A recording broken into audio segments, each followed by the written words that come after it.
ગુજરાત કથિત રીતે મહિલાઓ અને દીકરીઓ માટે સુરક્ષિત કહેવાતું રાજ્ય છે, પરંતુ એક મહિનામાં જ્યારે ત્રણ દુષ્કર્મની ઘટના સામે આવે ત્યારે એ પ્રશ્ન થઈ રહ્યો છે કે શું ખરેખર ગુજરાત મહિલાઓ અને દીકરીઓ માટે સુરક્ષિત છે પણ કે કેમ?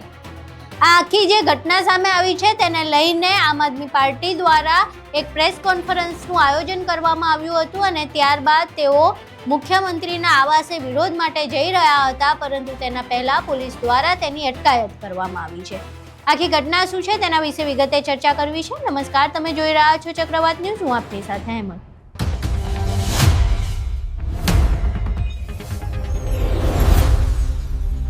ગુજરાત મહિલાઓ અને દીકરીઓ માટે સુરક્ષિત કહેવાતું રાજ્ય છે। ગૃહ રાજ્યમંત્રી અને નાયબ મુખ્યમંત્રી એવા હર્ષ સંઘવી અવારનવાર એવા બણગાવ ફૂંકતા હોય છે, એવું કહેતા હોય છે લોકોને કે તમે નવરાત્રી સમયે ગુજરાતમાં આવો અને જુઓ કે કેવી રીતે મહિલાઓ મોડી રાતથી લઈને વહેલી સવાર સુધી એકલી ગરબા રમતી હોય છે, ઘરે આવતી હોય છે અને તે સુરક્ષિત હોય છે। પરંતુ આ બધાય દાવા એક મહિનામાં જ્યારે ત્રણ દુષ્કર્મની ઘટના સામે આવે ત્યારે પોકળ સાબિત થતા હોય છે। આ જ ઘટનાને લઈને આમ આદમી પાર્ટી દ્વારા એક પ્રેસ કોન્ફરન્સનું આયોજન કરવામાં આવ્યું હતું, જેમાં પાયલ સાકરિયા હાજર હતા। તેમણે આ સમગ્ર ઘટનાને લઈને પ્રેસ કોન્ફરન્સ કરી અને એ પ્રેસ કોન્ફરન્સ બાદ તેઓ મુખ્યમંત્રીના આવાસ આગળ વિરોધ કરવા જઈ રહ્યા હતા, પરંતુ તેઓ ત્યાં પહોંચે એના પહેલાં જ પોલીસ દ્વારા તેમની અટકાયત કરવામાં આવી છે।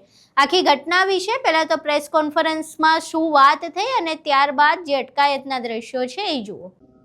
આજની આ પ્રેસ વાર્તાની અંદર ઉપસ્થિત તમામ પત્રકાર ભાઈઓ તેમજ મારા સંગઠનના સૌ બહેનોનું હાર્દિક સ્વાગત છે।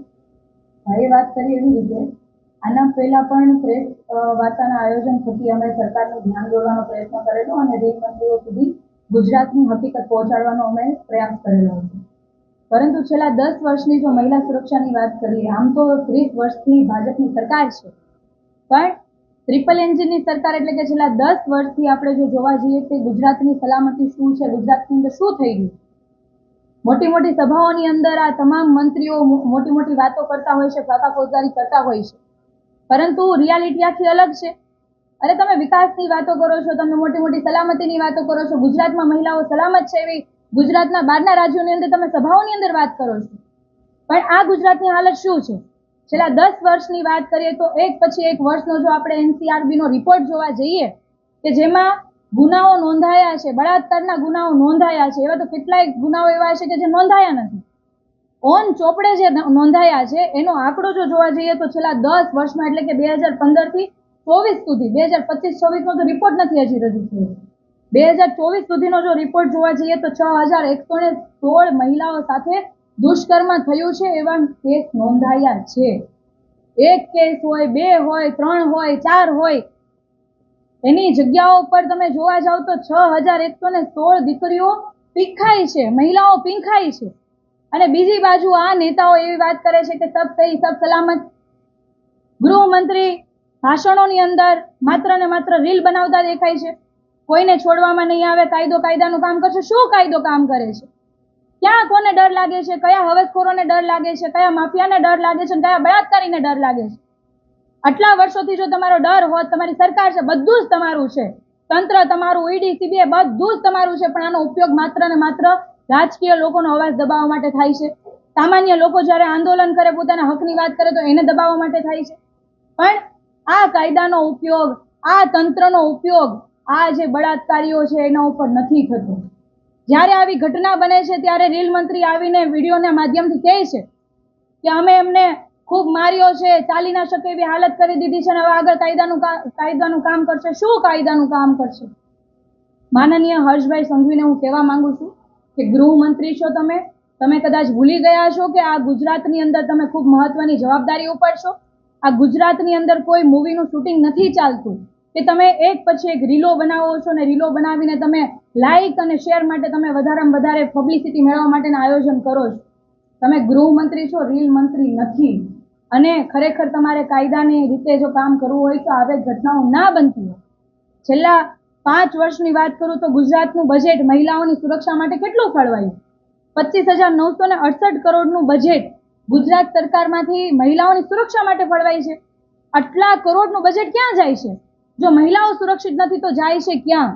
છેલ્લા એક વીકની અંદર ગુજરાતનું કેપિટલ એટલે કે ગાંધીનગર અને એની બાજુમાં અમદાવાદ એમાં 3 બળાત્કારના કેસ બને છે ને જેમાં એક દીકરી પોતાનો જીવ ગુમાવે છે. તો તમારી કાયદો વ્યવસ્થા ક્યાં છે? સલામત ગુજરાત ક્યાં છે? બેટી બચાવો બેટી પઢાઓ ક્યાં પણ બેટીને બચાવીશું કઈ રીતે? કેમ કે આ ગુજરાતની અંદર હવસખોરો દરિંદાઓ બેફામ ફરી રહ્યા છે અને કાયદાનો ડર જ નથી. તો બેટીને બચાવીને પછી આ હવસખોરો જ્યારે પીખી નાખે છે ત્યારે એમનું દર્દ તમને કદાચ નહીં ખબર હોય. કેમ કે જે મહિલા સાથે આ ઘટના બનતી હોય અને એ મહિલાની જે પીડા છે એ પીડા જો તમને સમજાતી હોત, એ મહિલાની જો તમને ચીખ એટલે કે એમનો અવાજ જો તમને સંભળાતો હોત તો તમે એવો એક્શન પ્લાન બનાવ્યો હોત અને એ એક્શન પ્લાન તમે ગુજરાતના લોકો સમક્ષ મૂક્યો હોત કે અમે આ એક્શન પ્લાન ઉપર કામ કરીશું ને આવનારા સમયની અંદર એક પણ મહિલા સાથે એવી ઘટના નહીં બને. જો તમારામાં તાકાત હોય તો એક વખત બતાવો, તમે કહીને બતાવો કે આ ગુજરાતની અંદર બધું સલામત છે અને ભવિષ્યમાં ક્યારેય પણ કોઈ દીકરી કોઈ મહિલા કોઈના ઘરની ઇજ્જત નહીં લૂંટાય, કોઈ પણ દીકરી સાથે આવું કૃત્ય નહીં થાય. જો તમારામાં તાકાત હોય, છેલ્લા 30 વર્ષથી તમે સરકારમાં છો, બધું તમારું છે, તો એક વખત મીડિયામાં આવીને તમે જાહેર જનતાને એવું કહી બતાવો કે હવે આવી ઘટના નહીં બને. અમે તો માત્ર માંગીએ છીએ કે તમારો એક્શન પ્લાન શું છે મહિલાઓની સુરક્ષા માટે?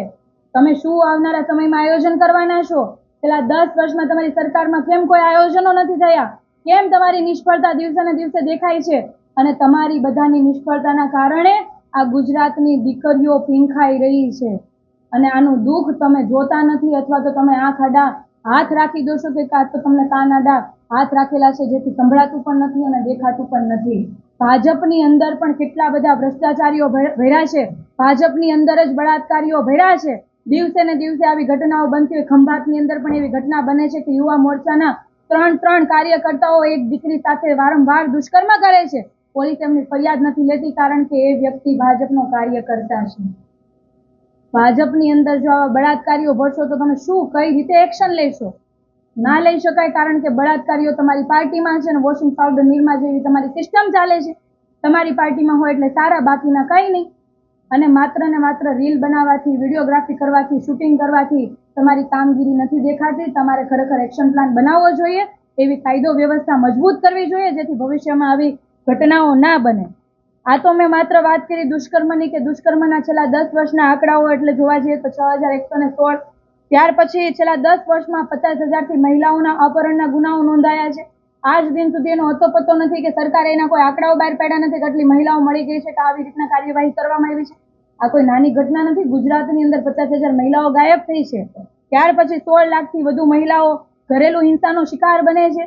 ઉત્તર ગુજરાત એટલે કે આ ઉત્તર ગુજરાતમાંથી મુખ્યમંત્રી પોતે બિલોંગ કરે છે અને ઉત્તર ગુજરાતમાંથી ખૂબ જ મહત્વના હોદ્દા ઉપર આપણા ભાજપના ઘણા બધા લોકો એમાં હોય છે, સરકારની અંદર બેઠા હોય છે. આ જ ઉત્તર ગુજરાતની અંદર 18 વર્ષથી નાની દીકરીઓ ગર્ભવતી થાય છે અને એના આંકડાઓ ખૂબ ચોંકાવનારા હોય છે.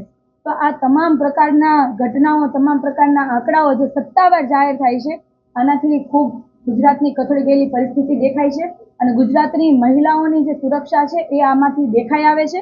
ગુજરાતની મહિલાઓની સુરક્ષા બાબતે ના તો ભાજપને ચિંતા છે, ના ભાજપના નેતાઓને ચિંતા છે અને તંત્ર પણ આ ચિંતાઓ કરતું નથી અને એમનામ જ બેફામ જે રીતના ચાલી રહ્યું છે એમનામ ચાલી રહ્યું છે. આજે ગુજરાતની અંદર જે પ્રમાણે ચોરી થઈ રહી છે, જે પ્રમાણે હત્યા થઈ રહી છે, જે પ્રમાણે દારૂ વેચાય છે, જે પ્રમાણે ડ્રગ્સ વેચાય છે, આવા અનેક ક્રાઇમ એકદમ નોર્મલ રીતે થઈ રહ્યા છે. એવી જ રીતે આજની પરિસ્થિતિ ગુજરાતની એવી છે, દુષ્કર્મ પણ નોર્મલ આ ભાજપના નેતાઓએ કરી દીધું છે. કેમ કે ગામમાં એક દીકરી સાથે જો કોઈ છેડતી પણ કરતું ને તો હાહાકાર થઈ જતો આખા ગામમાં કે આજે આ દીકરી સાથે આ વ્યક્તિ આવું કર્યું છે, ત્યાર પછી આખું પંચ બેસતું ને એને સજા આપતું. પરંતુ છેલ્લા 30 વર્ષથી આ ભાજપની સરકાર છે તો આમાં લૂંટફાટ જેવી રીતના નોર્મલ થઈ ગયા, ડ્રગ્સ દારૂ નોર્મલ થઈ ગયું, એવી રીતના બળાત્કારો પણ નોર્મલ થઈ ગયા છે. બળાત્કારીઓમાં પણ બિલકુલ પણ એક પણ પ્રકારનો ડર નથી અને દિવસે દિવસે દીકરીઓ પીઠાઈ રહી છે. અને ખૂબ જ દુઃખની વાત એ છે કે જે જગ્યા એટલે કે ગૃહમંત્રીનું હોમ ટાઉન છે, એ ગૃહમંત્રીનું હોમ ટાઉન એટલે કે સુરત, આ સુરત આખા ભારત દેશની અંદર ક્રાઇમ કેપિટલની અંદર બીજા નંબરનું સુરત છે અને બીજી બાજુ ગૃહમંત્રી રીલો બનાવે છે, રીલોની અંદર મોટી મોટી વાતો કરે છે. અમે માત્ર ગૃહમંત્રીને એવું કહેવા માંગીએ છીએ કે કેમેરા ઉપર આવીને તમે દમ નહીં બતાવો. તમારામાં તાકાત હોય તો ખરા અર્થની અંદર જમીન પર ઉતરો ને એ જે બળાત્કારીઓ છે એના ઉપર દમ બતાવી જુઓ તો અમે માનીએ કે તમે ખરા અર્થની અંદર ગૃહમંત્રી છો. રીલ બનાવવાથી ગુનેગારો ડરશે નહીં, તમે કાયદાનો ડર બતાવશો તો ડરશે. અને કાયદામાં ગુજરાત સરકાર અને ભાજપ સરકાર સંપૂર્ણપણે નિષ્ફળ ગઈ છે. હું ગુજરાતના તમામ લોકોને કહેવા માંગુ છું કે જ્યારે કાયદો વ્યવસ્થા કથળી જાય અને જ્યારે નેતાઓ આ બાબતે બોલતા ચૂપ થઈ જાય, સત્તામાં બેઠેલા લોકો જ્યારે આંખ આડા કાન કરે, ત્યારે આપણે સૌએ જાગવાની જરૂર છે. ત્યારે આપણે સૌએ આ બાબતે ભાજપના નેતાઓ કે સત્તાધારી નેતાઓને ભાન કરાવવાની જરૂર છે. અમે પહેલા તો અમે પ્રેસ કોન્ફરન્સના માધ્યમથી સરકારનું ધ્યાન દોર્યું હતું કે મહિલાઓની પરિસ્થિતિ ઉપર તમે થોડું ધ્યાન રાખો અને આવી ઘટનાઓ ના બને એના માટેના ચોક્કસ આયોજનો કરો, પરંતુ નજરઅંદાજ કરવામાં આવ્યું. ત્યારબાદ મહિલા મોરચો આમ આદમી પાર્ટીનો મહિલા આયોગમાં પણ ગયો હતો અને મહિલા આયોગમાં ગયા પછી થોડું વધારે દુઃખ થયું, કેમ કે ગુજરાતની અંદર ભાજપની 30 વર્ષથી સરકાર છે, પરંતુ ગુજરાતની ભાજપ પાસે એક પણ મહિલા એવી યોગ્ય નહીં દેખાણી કે એમને મહિલા આયોગના પ્રમુખ બનાવી શકાય. એટલે ઘણા વર્ષોથી મહિલા આયોગનું પદ જ ખાલી છે, મહિલા પ્રમુખનું પદ જ ખાલી છે.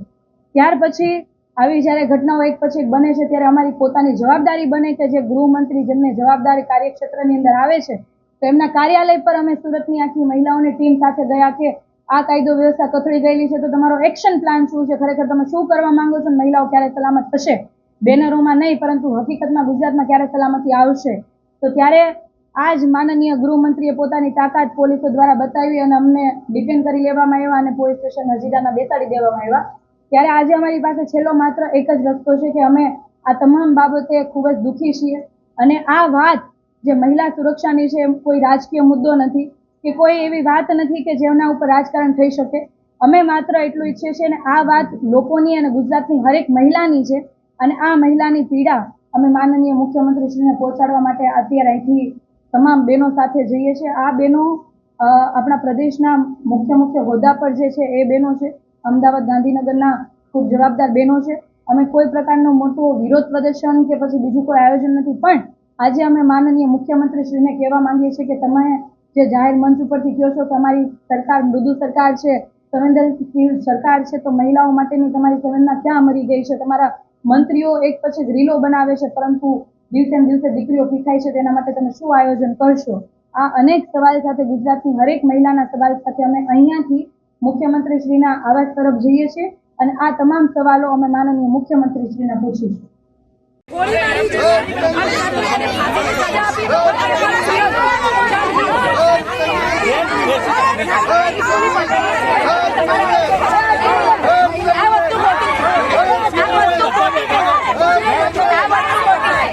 અમે રહીને મતલબ નથી, અમે કોઈ વસ્તુ ખોટી કરી હોય તો તમે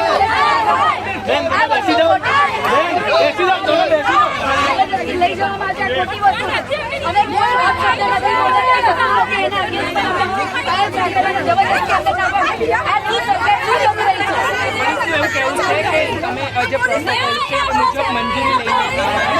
અમે તો કેટલી જગ્યાએ અમે ઓલરેડી અમે આપી છે, પણ આ લોકોનો કોઈ અમારી જેટલી વાર બી અમે અરજી આપી છે એ લોકોએ નિક્ષેપ કરી નાખ્યું. અમે કરીએ તો શું કરીએ? ના, મળવાનો સમય જ નથી. મેં કશું કર્યું નથી તો તમે મને કેવી રીતે લઈ? અમે કોઈ ગુનો જ નથી કર્યો, પીસફુલી વાત કરી રહ્યા છે. ના, પીસફુલી વાત કરી રહ્યા છે. આ કોઈ ગુનો જ નથી લાગતો. પહેલી વસ્તુ આ ગુનો જ નથી લાગતો. પીસફુલી વાત કરી રહ્યા છે. મેડમ નથી અમે કોઈના પર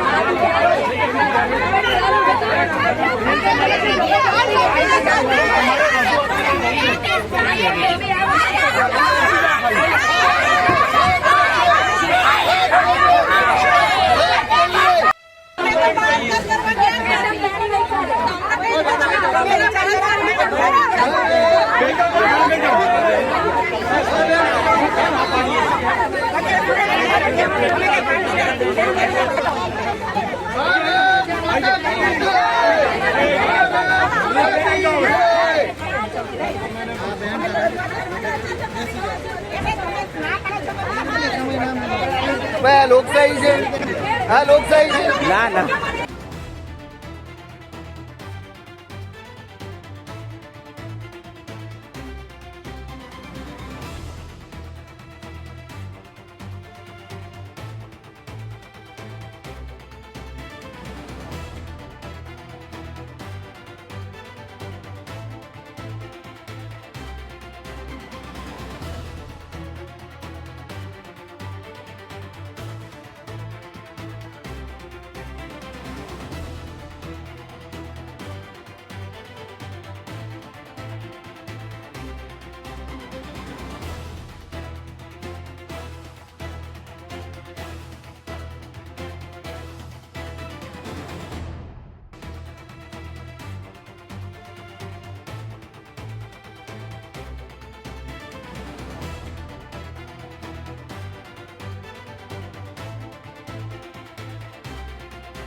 અહીં તમે પ્રેસ કોન્ફરન્સ સાંભળી, તમે એ દ્રશ્યો પણ જોયા જેમાં આમ આદમી પાર્ટીના કાર્યકર્તાઓની અટકાયત કરવામાં આવી છે. હવે પ્રશ્ન થઈ રહ્યો છે કે આપણે કેવા લોકતંત્રમાં જીવી રહ્યા છે જ્યાં પ્રશ્ન પૂછવો કે વિરોધ કરવો એ ગુનો થઈ ગયો છે. આના પહેલા પણ આપણે એવી ઘટના જોઈ હતી જેમાં આમ આદમી પાર્ટીના કાર્યકર્તાઓએ આ જ મુદ્દે વિરોધ કર્યો તો વિરોધ શરૂ થાય તેના પહેલા જ પોલીસ દ્વારા અટકાયત કરી દેવામાં આવી. ફરી એકવાર વિરોધ શરૂ થાય તેના પહેલા અટકાયત કરી દેવામાં આવી. સામાન્ય લોકો પણ જ્યારે નીટ પેપર લીકને લઈને વિરોધ કરી રહ્યા હતા ત્યારે તેમની અટકાયત કરી દેવામાં આવી હતી. એટલે ગુજરાતમાં વિરોધ થવા જ નહીં દેવાનો. જો વિરોધ થાય તો એ વિરોધ આગળ વધે અને ત્યારબાદ એ નેશનલ મુદ્દો બને અને લોકો એની સામે જુએ, પરંતુ એ વિરોધ જ નહીં થવા દેવાનું એવી ક્યાંક ને ક્યાંક પોલીસની નીતિ જોવા મળી રહી છે. હવે આખી ઘટનાને લઈને તમે દ્રશ્યો જોયા જેમાં આમ આદમી પાર્ટીના કાર્યકર્તાઓની અટકાયત કરવામાં આવી છે. જે મુદ્દો છે એ મુદ્દા વિશે આમ આદમી પાર્ટીએ જે પગલાં લીધા એ પગલાં વિશે અને પોલીસની જે નીતિ છે અટકાયત કરવાની તેના વિશે તમારું શું માનવું છે? તમારા મંતવ્યો અમને કોમેન્ટ બોક્સમાં જરૂર જણાવજો. વિડીયો પસંદ આવ્યો હોય તો વિડીયોને લાઇક કરજો, શેર કરજો અને અમારી ચેનલને સબસ્ક્રાઇબ કરવાનું ભૂલશો નહીં. નમસ્કાર.